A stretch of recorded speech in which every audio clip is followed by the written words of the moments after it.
Where's Ryan, guys?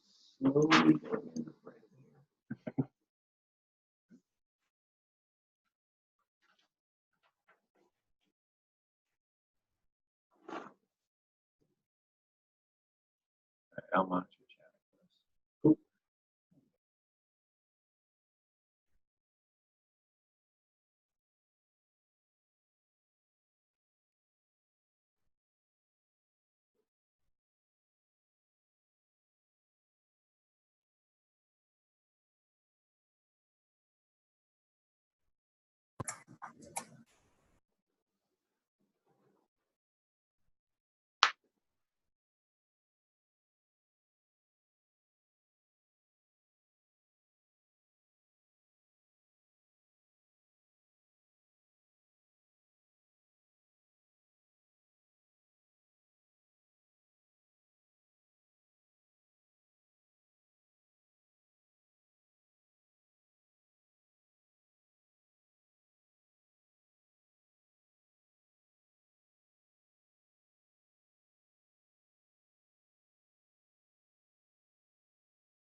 All right, hey everyone.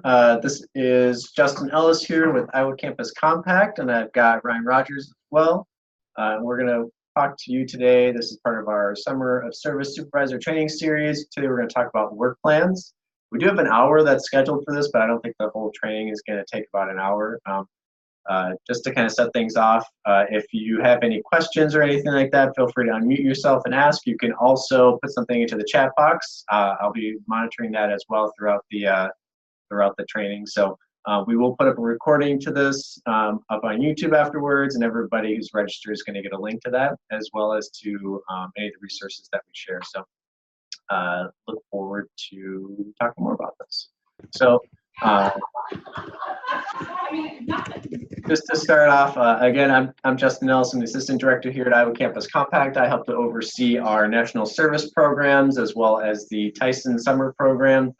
I work with wonderful staff here as well as Ryan. I'll let him introduce himself. Yeah, I'm Ryan Rogers. I'm the Program Coordinator with Iowa Campus Compact. All right, so for those of you who maybe are less familiar with who Iowa Campus Compact is and kind of who we are in this whole process, so our mission here at Iowa Campus Compact is to strengthen the capacity of colleges and universities to prepare all students to become engaged citizens. We do this through a lot of our programming. Kind of how this particular training series came about is that we have a lot of summer programs and growing summer programs across the state that we offer to universities as well as to our nonprofit partners.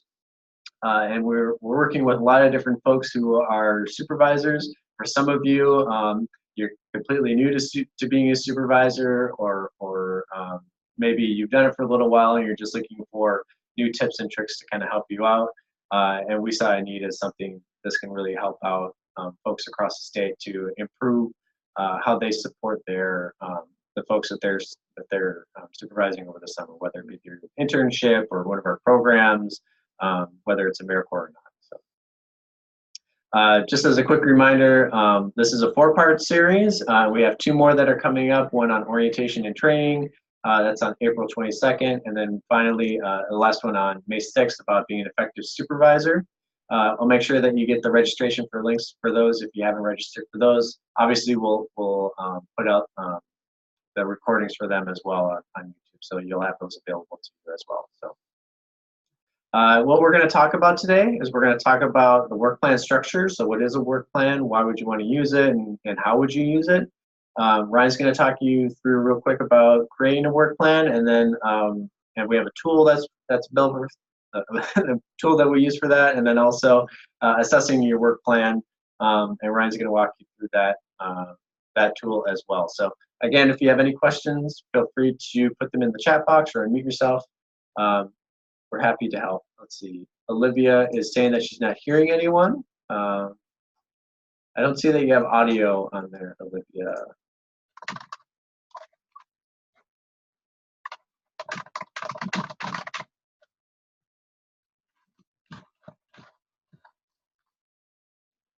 All right, so.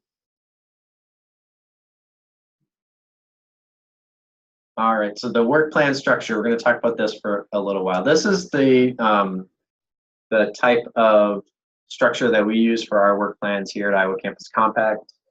And this is something that we originally developed for the Tyson summer program. We found that it was very useful for that, for helping to set up a good internship.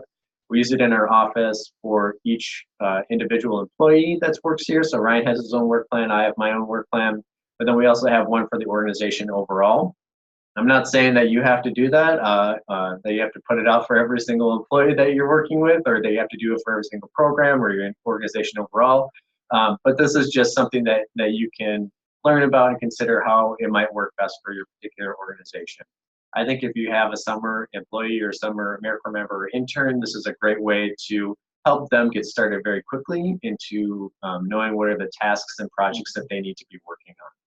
And we're just going to walk through what the work plan is and how you can create one for yourself. So the work plan consists of, and these are probably the key components right here, the key items right here. There's a goal that's in there, there are objectives, action steps, metrics, and then the timeline.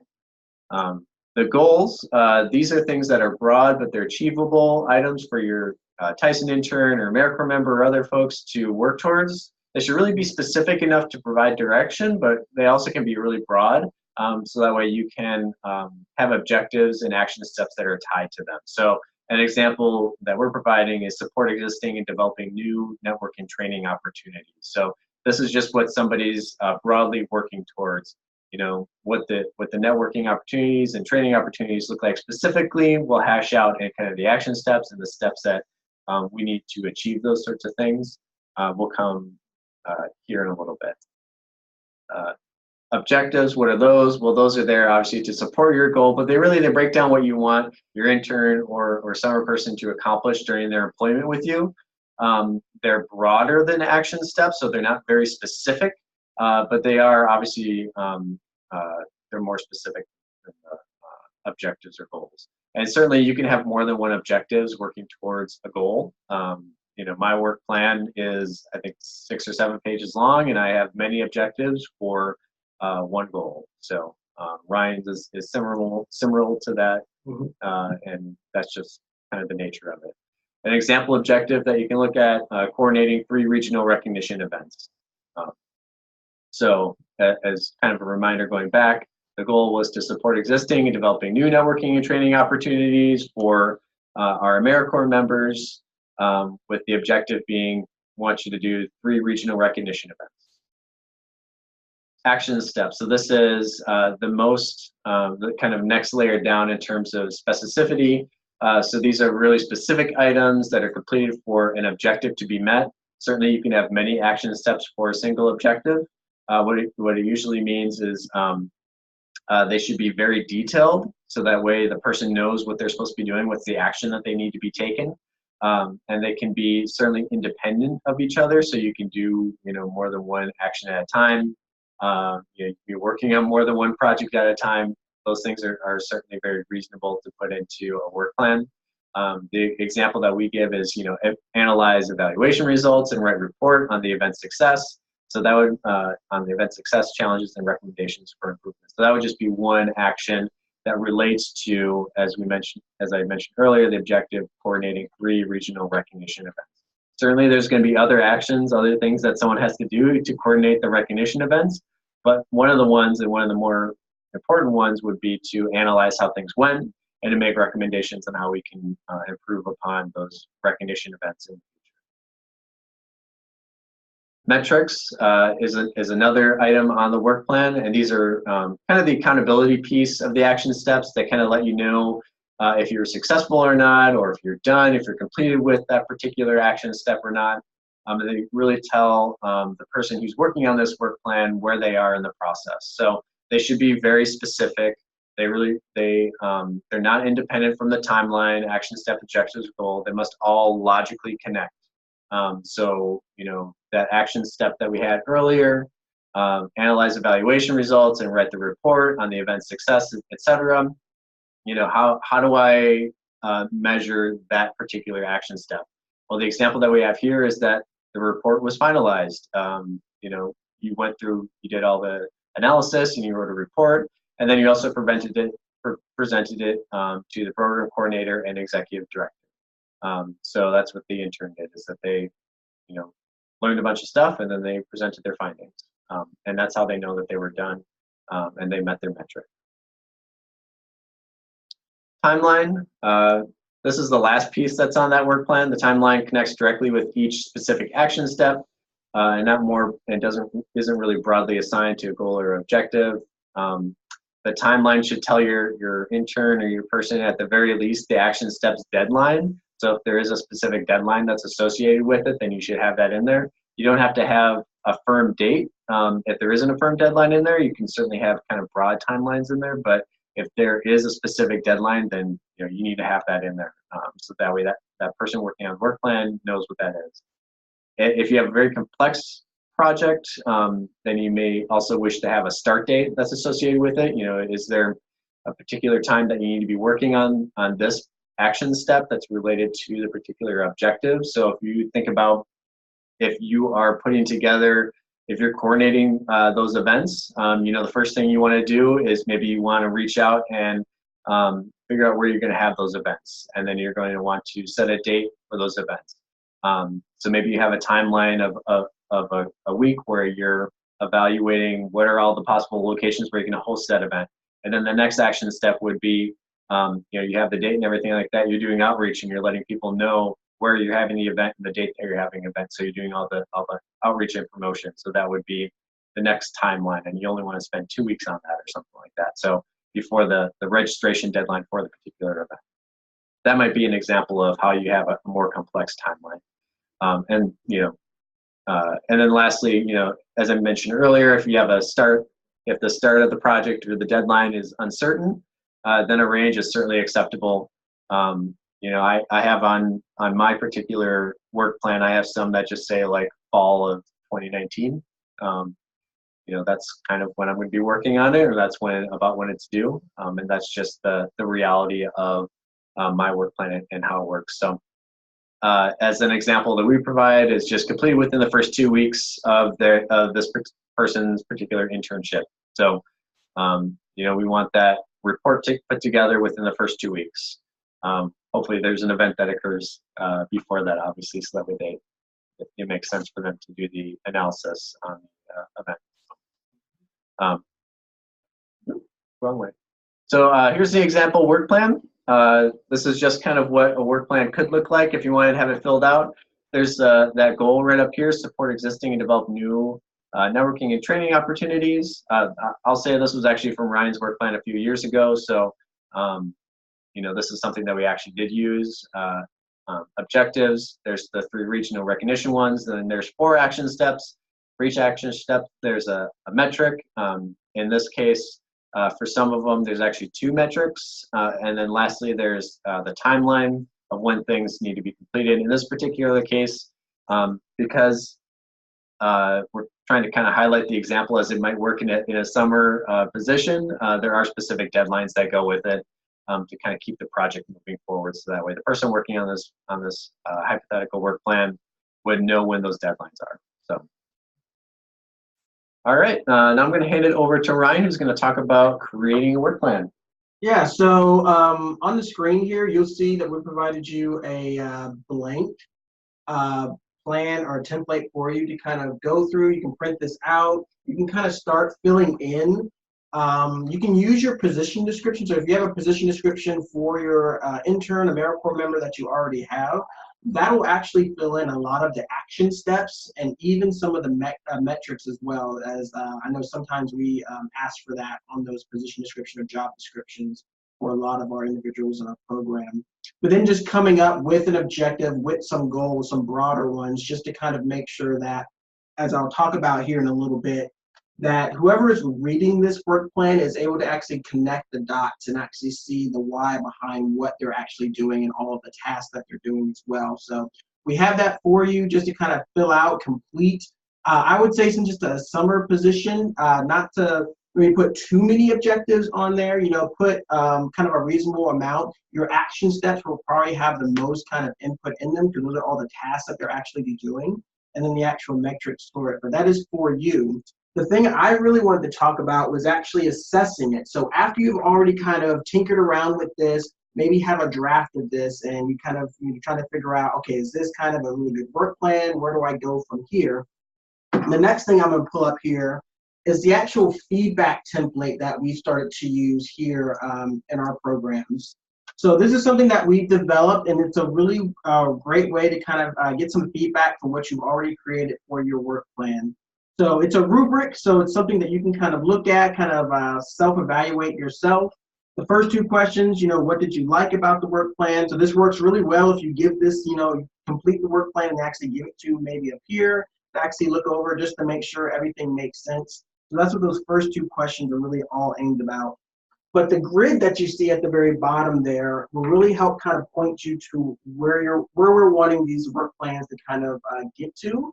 I will say right up front, they don't all need to be exceptional, so they don't all need to fall within the exceptional block there. Sometimes it's not even necessary. So this is really just a way for you to kind of gauge where you're at or where you're specifically wanting the position to be at, because sometimes you need it at a specific place. You don't need it to go any further or anything like that. So I'll kind of go into each one of these different blocks and kind of explain a little bit what I mean by that. So that very first attribute there, so the alignment with community agency goals. So the work plan supports the needs and desired goals of your organization. So we still think that's very important as you're putting these together, even the position descriptions that you're putting together, that it's really addressing the overarching goals of your organization as a whole. So that very first exceptional block, I think the main thing to kind of zero in on is that the details produce mutual and reciprocal benefits for the intern and the community agency. So I think that's really important, that you're thinking, if you're wanting it at this level, that the intern or the AmeriCorps member is able to contribute something very tangible to your project, or they're creating something that's very visible. And then the community agency is actually helping them to actually learn or grow from the entire experience. So that's kind of what that box is really trying to get to, that there's really that reciprocal relationship happening there. Once you get to the middle block, that's more kind of your traditional, just going over to the right-hand side to your acceptable block there in that same column, row there. That's where you get to more of a kind of a traditional internship type of experience. So the key thing there to kind of think about is the supervisor is involved in the work plan and the work experience, and that's really all you're really focusing on. So the member is just there to do kind of the action steps that are kind of laid out. Everything is kind of a process that they just kind of follow, and then the supervisor just there just kind of mentor them through that kind of professional experience. So it's more of a professional experience. They're just trying to get certain tasks done. Which is completely fine if that's where your organization is at. It's just putting that down at the very beginning, so that, as I'll talk about at the very last attribute, so that the member, the intern, really knows that up front, that that's really what the focus is as far as aligning everything to the goals of the organization.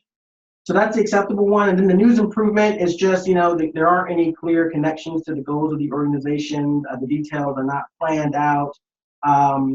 I was in a session before at a conference where the whole thing was just about really trying to figure out, especially if different organizations are changing, you may have had a new strategic plan or new goals of an organization that naturally happen throughout the lifetime of an organization. Sometimes there's some things that just need to be sunsetted.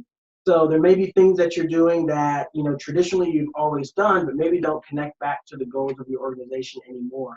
So this might be a way, as you're putting together your work plan, you realize that maybe you have some things that maybe don't, traditionally you've been doing, but don't really respond back to the goals of your organization anymore. So that would be this last kind of block there if you need improvement, what things need to be sunsetted, maybe what things need to be changed to make sure that whatever the person is doing, it's really addressing the goals of the overall organization.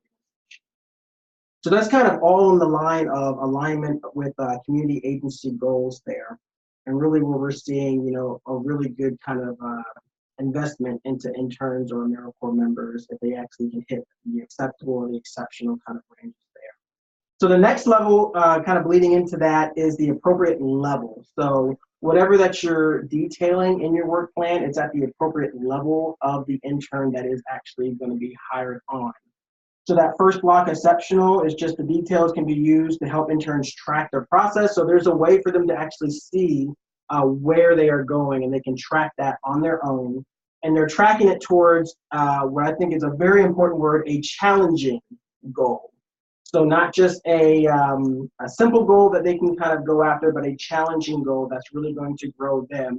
And that kind of goes back to that, the first attribute there of making sure that the intern is actually growing and learning from the experience as well. And you're really providing that back to them, almost, seeming like a co-educator to the intern or the AmeriCorps member that's going to be there. So that would be the exceptional. So they're able to track it on their own, and then they're actually going towards some kind of a challenging goal for them.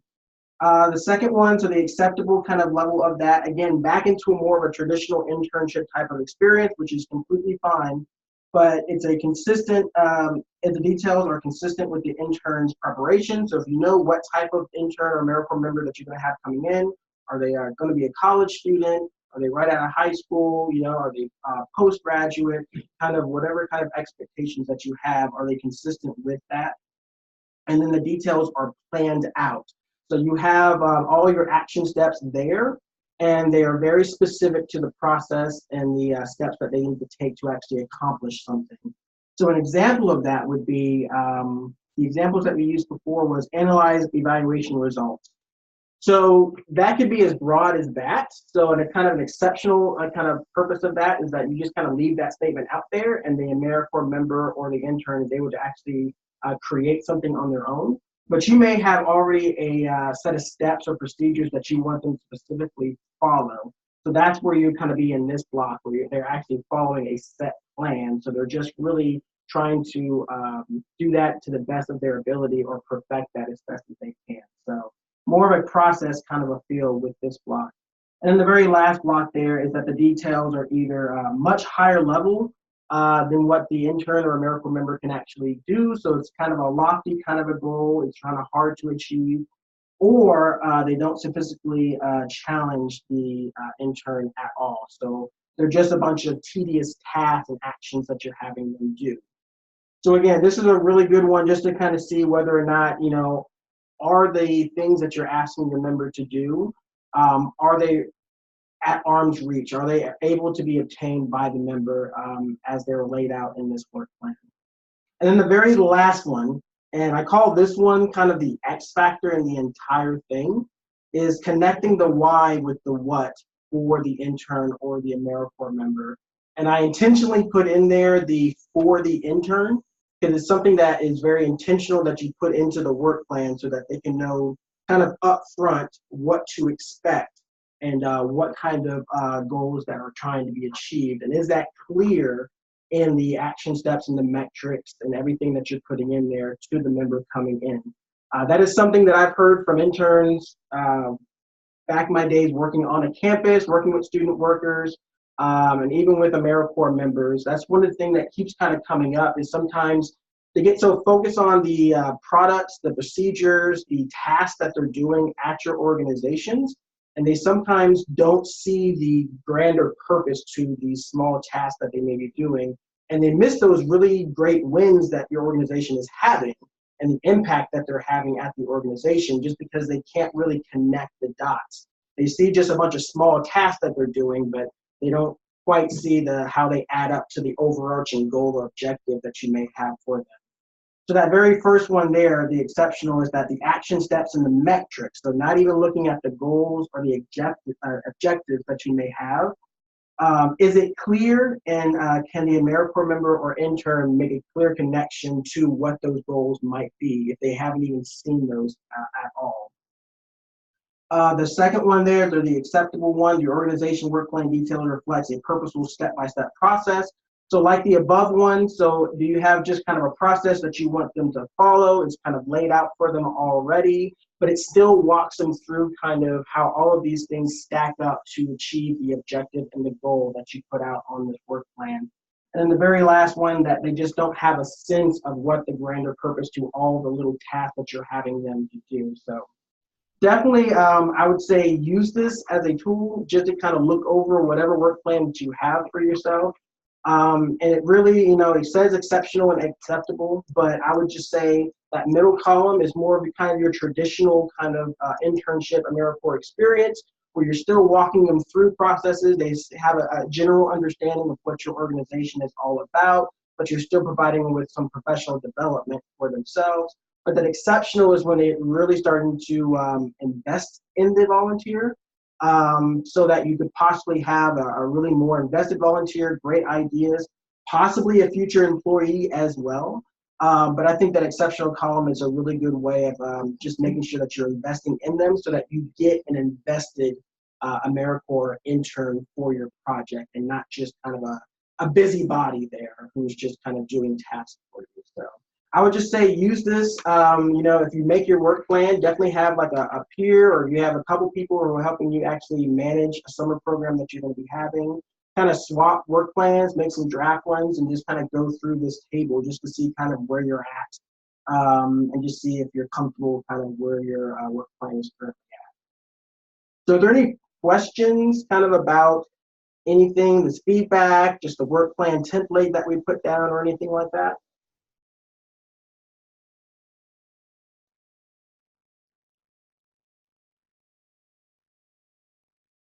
I think one thing that I would add to this, Ryan, is you mentioned as potential future employees, that these could also be potential, and these are your future champions, especially if you can find somebody who fits into that. Oh, yeah. You can develop that work plan into that exceptional category where they might be your future person on a campus who can help you to recruit other student volunteers for opportunities that you have or need, even if they're not there with you during a summer internship program or something like that. They might also, if they stick around in the community or have a particular affinity to what your organization is doing, they might end up being a donor down the line. So this is kind of where you're starting, or have the opportunity to start that strong relationship with somebody who might go off and do something like that. And for those of you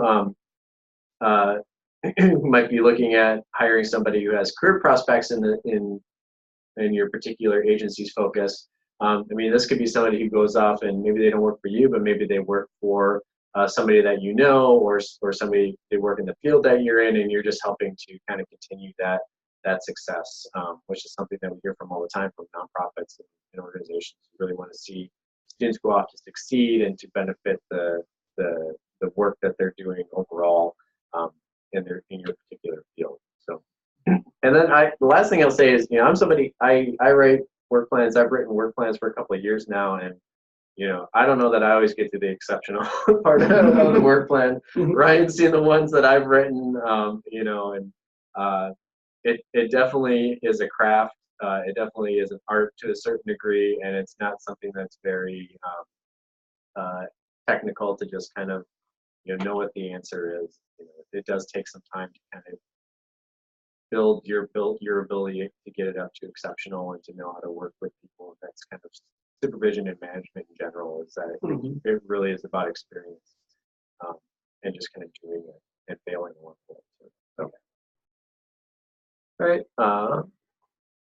Any other questions? I'll go back. You just need to unmute yourself if you do.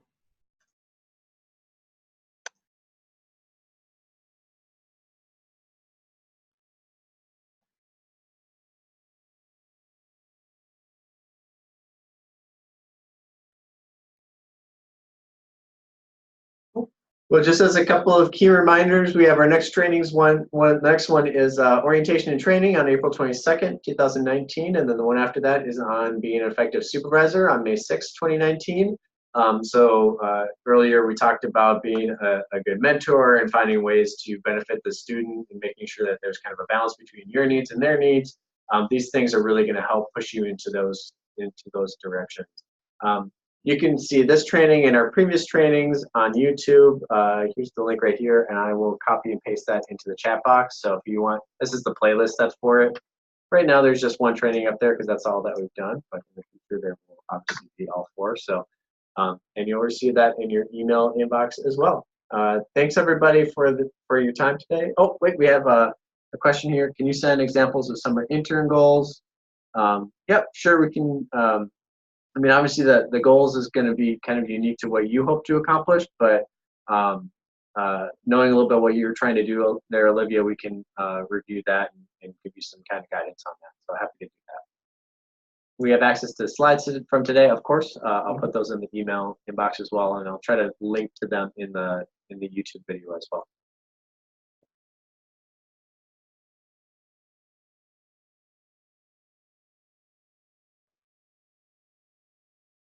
All right, thanks everyone. I'm going to stop recording